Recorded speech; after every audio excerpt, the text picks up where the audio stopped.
Vamos a empezar con el TP de Mecanismos Genéticos Básicos 2, en el cual veremos dos procesos diferentes, transcripción y traducción, los cuales están asociados entre sí. En este video, por un tema de tiempo, solamente veremos transcripción tanto en eucariotas como en procariotas.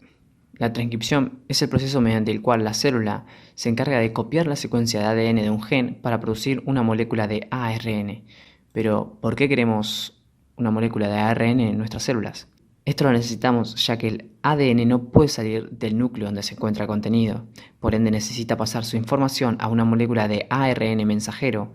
Este va a madurar, va a salir del núcleo y se va a dirigir hacia los ribosomas, donde va a producir la síntesis de proteínas. En este pequeño video les dejé más o menos a qué nos referimos con el proceso de transcripción. Primero, como vemos, llega una ARN polimerasa que se encarga de abrir la doble hebra e ir colocando nucleótidos a la cadena complementaria, reemplazando la T por la U, ya que como vimos en videos pasados, en el ARN no se encuentra timina, sino que se encuentra uracilo. Una vez termina de sintetizar la cadena complementaria, ya tenemos completo el ARN mensajero. Y según el tipo de secuencia que posea la cadena de ADN a la cual nos vamos a aparear, podremos obtener diferentes tipos de ARN.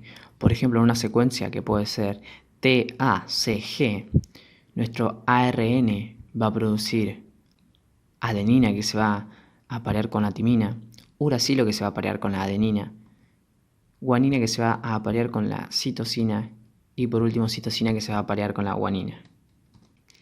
Y para dar por terminada esta primera parte de introducción, tenemos que la ARN polimerasa, la cual ya vimos cómo actuaba en el video que les puse, tiene las siguientes características. Primero, actúa sin cebador, o sea, no necesita un extremo OH libre como si necesitaba la ADN polimerasa en la replicación.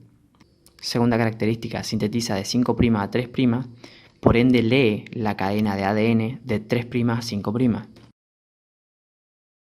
Y otro de los requisitos para que la ARN polimerasa pueda funcionar es una monohebra a la cual poder aparearse. Antes de pasar a la parte de transcripción de procariotas y procariotas, primero vamos a definir lo que es un gen. El gen es el segmento de ADN que codifica a un ARN funcional, o sea, es la parte que vamos a tomar nosotros del ADN para poder formar un ARN. Este gen va a tener diferentes partes, entre las cuales vamos a encontrar el promotor y la secuencia de terminación. El promotor es la parte del ADN que es reconocida en el caso de las eucariotas por la ARN polimerasa y en el caso de las procariotas por el factor sigma, ya que tiene la secuencia de inicio. ¿Y cuál es esta secuencia de inicio? Es la Tata Box o caja Tata, que son secuencias repetidas de timina y adenina. Ahora sí pasamos a la transcripción en procariotas. La transcripción en procariotas va a estar dada por una única ARN polimerasa que va a estar formada por 5 subunidades.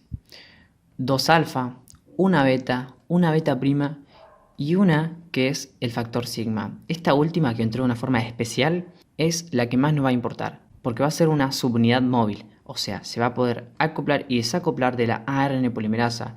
Cuando el factor sigma está acoplado a la ARN polimerasa, forma una holoenzima. Además de esto, el factor sigma, la importancia que tiene es que reconoce el sitio de unión, que es lo que vimos anteriormente. Una vez aclarado esto, vamos a ver las etapas que tiene la transcripción, que son 3. La primera es la iniciación, segunda es la elongación y por último tenemos la terminación. Vamos a ver cada una qué es lo que pasa. Bien, primero tenemos la iniciación, en la cual tenemos a la ARN polimerasa unida al factor sigma, o sea, formando su holoenzima. Esta ARN polimerasa, gracias al factor sigma, va a reconocer la secuencia de inicio, se va a unir a ella y va a empezar a leer la cadena de ADN en sentido 3' a 5'.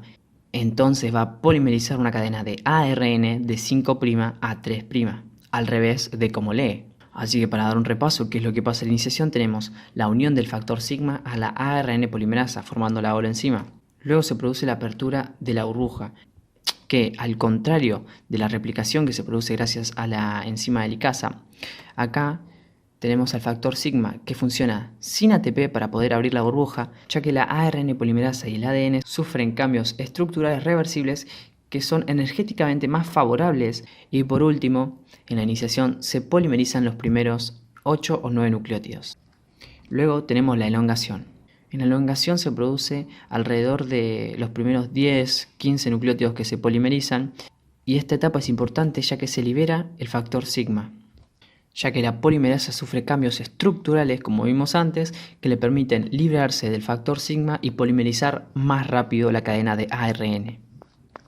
Y por último tenemos la terminación. La terminación puede darse de dos formas: Rho dependiente, o sea, que se necesita una proteína Rho para poder separar la cadena de ARN de la cadena de ADN. Esto lo podemos ver en el siguiente gráfico. Primero tenemos la etapa de iniciación, en la cual se abre la burbuja, se une la ARN polimerasa y comienza a polimerizar la cadena de ARN.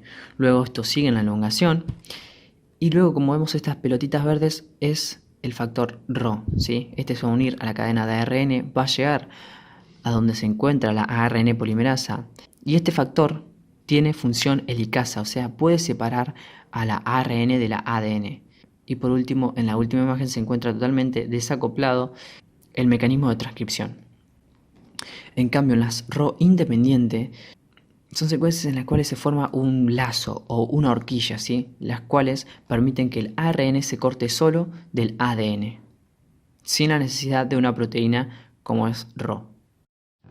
Y por último, una de las diferencias más grandes que va a tener la transcripción procariota con las eucariotas es que la transcripción y la traducción son simultáneas en los procariotas. A medida que la cadena de ARN es sintetizada, el ribosoma va a traducir esa cadena en proteínas. Por ende, la traducción en procariotas es cotranscripcional. Vamos a pasar a la que es más difícil, se podría decir, porque tiene más pasos, es más larga, conlleva más procesos, que es la transcripción en eucariotas. En esta transcripción hay tres.